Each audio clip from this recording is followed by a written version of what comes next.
Okay, here's our video on square roots, and we know what square roots are. We've done square roots in 7th grade, and of course that's the square root symbol. Later on we'll do cube roots, and you'll see a little 3 there for cube root. But right now we'll do square roots and making a perfect square. Making squares. So we know the square root, for example, of square root of 25 we know is 5, because 5 times 5 is 25. But the square root of 25 is also another number. It's also negative 5. So the square root of 25 could be 5, because 5 times 5 is 25. But it also could be negative 5, because negative 5 times negative 5 is also 25.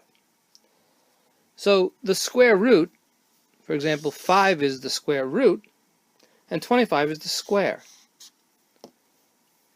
And we can also see it like this. 5 squared equals 25. So if I say, what is the square of 5? It's 25. What is the square root of 25? It's 5. Or negative 5. Now negative numbers, we have to be careful with negative numbers, and I'll talk about them in a minute. So again, we know this, that when you multiply a number by itself, like we did with 5 times 5, that is the square. 5 times 5 is 25. So the square root of 25 is 5, because we're using the same number twice. And it's also negative 5. So what's the square root of 36, just to review? We know there's 2 answers to it. Square root of 36 is either, well, it's not either, it's negative 6 and it's 6. So there's 2 answers to that, because negative 6 times negative 6 is also 36. So let's look at some more examples here. The square root of 144 is what? 12, because 12 squared is 144. So we know this stuff. We've done this in 7th grade. Now let's look at perfect squares. Bring that up. Perfect squares. So we're making squares. If we had tiles, and I made 4 tiles, I made a square, because it's 2 on each side. So 2 times 2 is 4. So here we have a perfect square. 4 is a perfect square. The square root of 4 equals 2. The square root of 1, by the way, is 1. That's a perfect square. Now the square root of 2 is not a perfect square. In fact, the square root of 2, like we talked about in previous videos, it's irrational. We'll talk about that again. So when you make a perfect square, you can make squares. What do you think the next perfect square is? So here's a perfect square. The square root of 1 is perfect. The square root of 4 is perfect. The next perfect square would be the square root of 9. That'll give us 3. Okay, so let me show you that.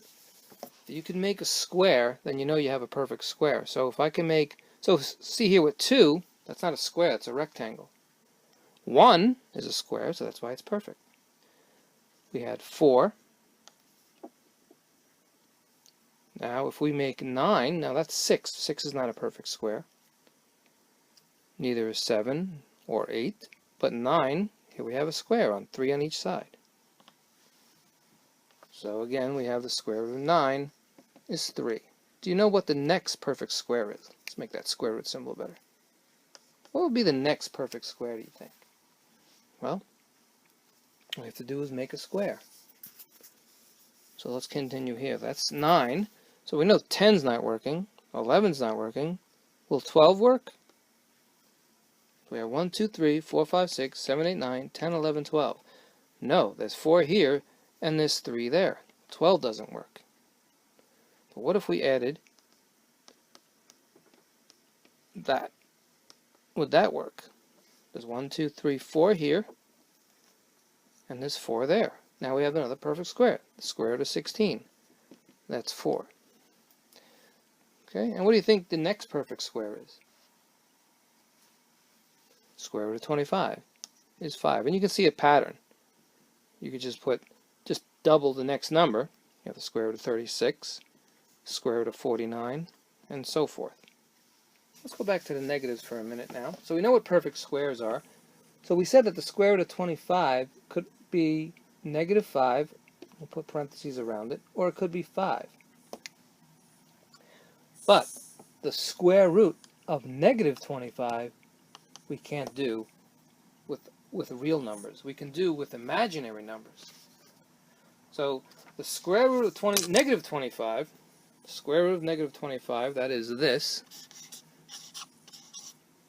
is imaginary. Doesn't mean it's fake. It's a class of numbers that we'll talk about much later on. So everything you've learned, and we went over this, they're real numbers. Everything we've talked about are real numbers. But the negative square root of negative 25 is an imaginary number. And we use that sign, the I sign. So in this class, in this course, we won't be dealing with negative numbers for square roots. But if I ask you, what is the square root of negative 25, or what's the square root of negative 36, you'll just say it's imaginary. And you can just put the I. And square roots can also be fractions. They don't have to be integers. We can get the square root of a fraction. So let's say I wanted the square root of 1/4. What do you think the square root of 1/4 is? What number times that same number equals 1/4? The square root of 1/4 is 1/2. And how do we know we're right? Well, what's 1/2 squared? Put parentheses around it. It's 1/2 times 1/2, which equals 1/4. So we can do square roots with fractions. So let's erase this, and I'll give you one. What is the square root of 1/16? What is the square root of 1/16? Well, it's 1/4. 1/4 squared equals 1/16. So the square root of 1/16 is 1/4. The square of 1/4 is 1/16. So we can do square roots with fractions. You can also estimate square roots. Sometimes square roots don't come out right. Like we're looking at the square root of 10. It's not a perfect square. We're not going to get a perfect square out of that. But what is it close to? What is the perfect square that square root of 10 is close to? Well, we know the square root of 9 is 3.